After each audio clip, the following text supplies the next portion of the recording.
甚至我哋見到一啲突然嘅死亡事件嘅話，我哋好少會思考其中有冇一啲嘅意義，又或者只係表達一啲憤怒。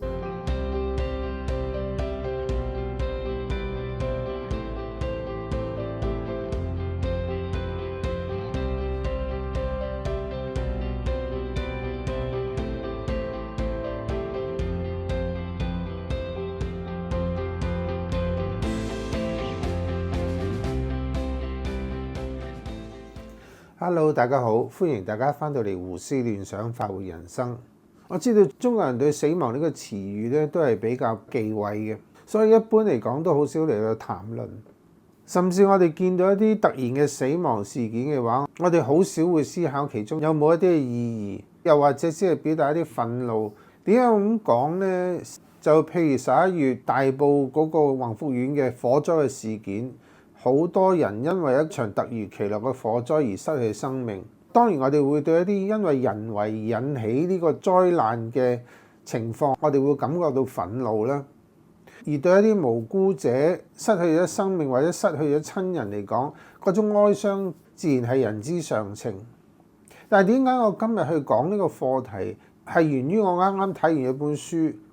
個書名叫做《當呼吸化為空氣》。作者嘅中文譯名叫做保羅卡拉尼什，佢本身係一個腦神經外科嘅醫生，佢喺醫學上都有好大嘅成就，正係如日中天，甚至已經去計劃到佢未來嘅生活會係點樣，佢嘅工作會係如何。但係突如其來，佢發現咗佢身患癌症。咁呢本書就係佢自己講述到佢點樣經歷治療啦，佢自己喺心裏邊點樣嘅掙扎。剎那間，佢過往以為一切能夠掌握到嘅未來，因為一個疾病而完全唔能夠在佢掌握之中。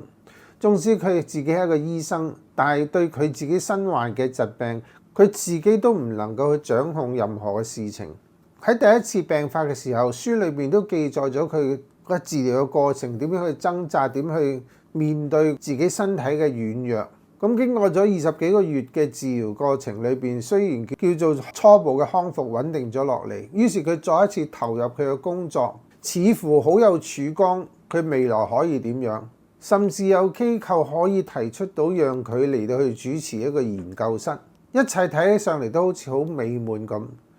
但係就喺呢個時間，佢嘅癌症再一次嘅復發，最終經過咗3次嘅治療方案都失敗咗嘅時候，佢喺30幾歲嘅時候就離開人世。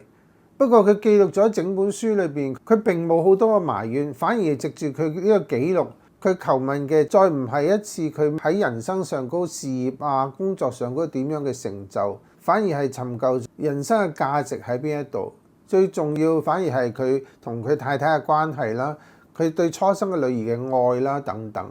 所以由此可見，死亡並非一定係個詛咒。反而讓我哋能夠校正翻我哋嗰個焦點，去揾下我哋人生嘅意義價值在於邊一度。我咁樣講並唔係話工作啊、金錢唔重要，呢一啲都有佢嘅價值所在。不過就好似我之前嘅講到2026年，我哋點樣有個平衡嘅生活嘅時候，我哋就要睇下有冇邊一方面我哋真係忽略咗嘅，我哋要能夠由此去反思翻我哋點樣我哋生活係活得平衡而更加有意義，而咁樣嘅人生先至係一個真正快樂嘅人生。咁希望我哋每一位朋友都能夠係活得有意義，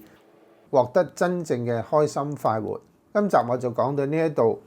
如果你中意今集嘅內容嘅話，請你下底按讚、訂閱、留言、分享，同埋撳埋隔離嘅鐘仔，咁有新片發放嘅時候就可以第一時間通知到你。我哋下集再見，拜拜。